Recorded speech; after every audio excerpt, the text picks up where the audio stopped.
there are moments in television where people get on TV and people are sort of like, wait, what's this guy doing here? Maybe we shouldn't be pushing this. And this guy is on a panel on Morning Joe, where it's the, it's the usual suspects. I don't know everybody there. I don't know who that first white guy on the bottom is, but I think that's Eugene Robinson and Stan Stein, and I don't know who that woman is. And then this other guy is Scott Galloway, and he is a professor at NYU Business School. So you know things have gotten pretty bad. He does, I think, like a podcast with Kara Swisher called The Pivot. And so you know things are bad when the business school people are going like, and to be fair, like we've had some great business school people on. I'm thinking of, oh shoot, I can't remember his name now, from UMass, who talked about the implications of he's no longer there, but who talked about the implications of things like share buyback and capital gains. But here is the Scott Galloway just sort of basically saying something that is, yes, completely accurate. Once you get above a certain level of wealth, you get no incremental happiness.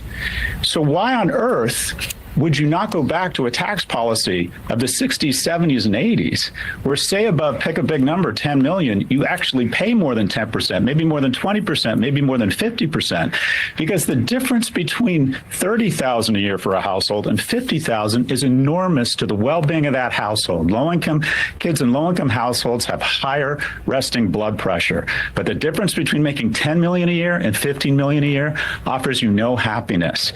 But these individuals have weaponized government, and we risk revolution, whether it's CEOs being murdered in the street, whether it's a Me Too movement that had righteous components of it, or Black Lives Matter. What are these movements? They are targeting the wealthy.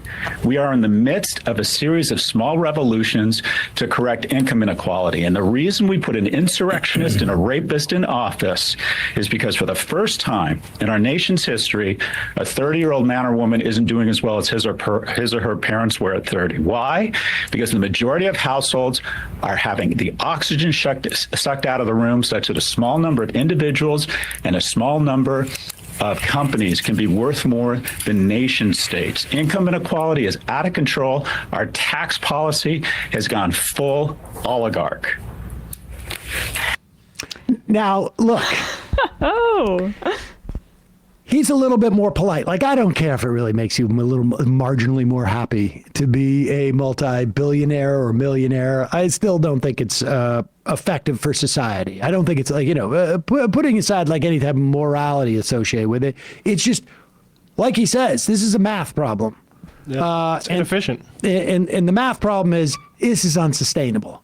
You cannot have a small group of corporations and individuals hoarding all the money in society. You can't have it and have society function. This is the situation we're in. Now, I will also say that when I said this on what's his face, PDB, Patrick Bet-David show, Joe Rogan said this was insane. Maybe you should have this professor on to explain him. Maybe he'll appreciate it if it's somebody who has a business degree. Yeah, doubtful. But when the business professors, not the sociology, not even like the economics professor, but when the business professor says like, this is, it's not good for business. People hunting down business people. The guy Gordon Gekko was based on in 2016 endorsed Bernie because of velocity of money, a standard concept in economics, which is that people lower income are going to spend it faster than people that, like, we talked about this in the... Well, but when you finish that, what velocity of money is, like, because... You're going to spend more money and you're going to recycle it into your local economy. If you give somebody who makes $30,000 a year, or even $60,000 a year, maybe even $90,000 a year in a four-person household, if you give them an extra $100, they're not going to go and take that money and invest it or put it in some investment that's not going to do anything. They're going to take that money and they're going to go spend it. They're going to spend it on their electrical bill. They're going to spend it on their education. They're going to spend it on somewhere. And when they spend it in that place, the people who get that money, they go spend it at the grocery store.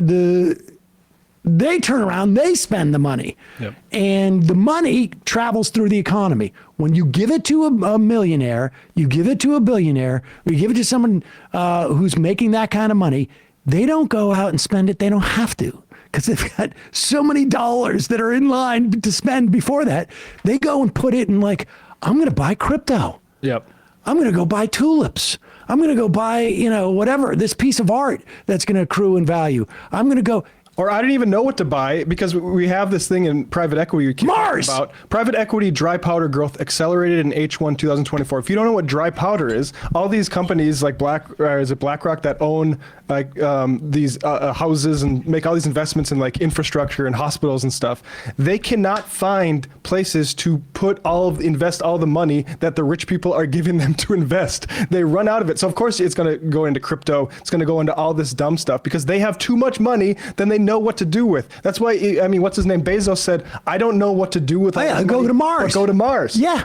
Right. And so, this is the bottom line. And the way that you decrease income inequality and wealth inequality, there's only one way to do it.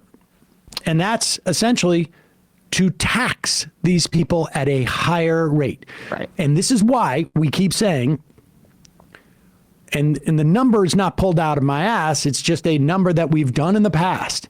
In the 1950s, I want you to Google historical tax rates in this country. In the 1950s and into the 60s, changed under JFK, they dropped it about 20 points, but closed some loopholes, supposedly. Every dollar that you would make over about $470,000, which would be $3 million in today's money, was taxed. Every dollar above that was taxed. For every dollar that you got above $470,000, 90 cents of that would go to the government.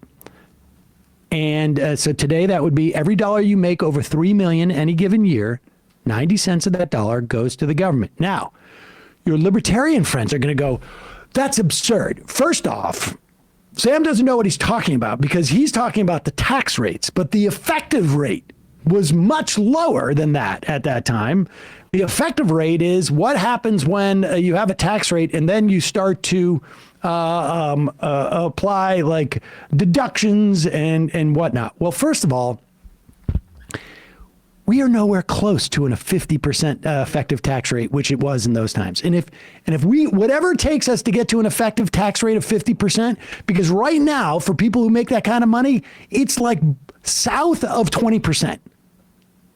And that's just like in the way you can measure before, there's like far more sophistication to get around that. If we had anything close to a 50% effective tax rate, that would be a great place to start. The bottom line is the most important function of taxation at the end of the day, because we've shown that we can spend without actually having the money. And we just sent $8 billion to Israel, and we don't, we've never turned off the faucet to anybody when it's a priority for us. The most important function of taxation is to keep wealth inequality from growing.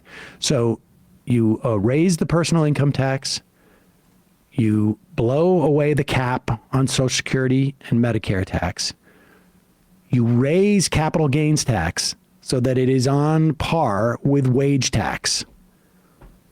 If you want to have a very small carve out for capital gains that are really about investing, long-term investing, not in stocks, but in like actual capitalization of things. We could have that conversation. There's no stock buybacks, but you need to change the compensation for a board of directors. They don't get paid, and the way you change that compensation structure and you don't have their pay tied to the stock is by raising capital gains tax on stuff like that. And then you could start to get wealth inequality under control. And then you also start to get political inequality under control. And then good things happen. With that said, ladies and gentlemen, at 2:53 p.m. on Tuesday, January 14th, we are done. Hey folks, don't forget to hit the subscribe button and check out our daily show. We do it every day at 12 p.m. Eastern for about 2.5 hours. We even take phone calls. You should check that out.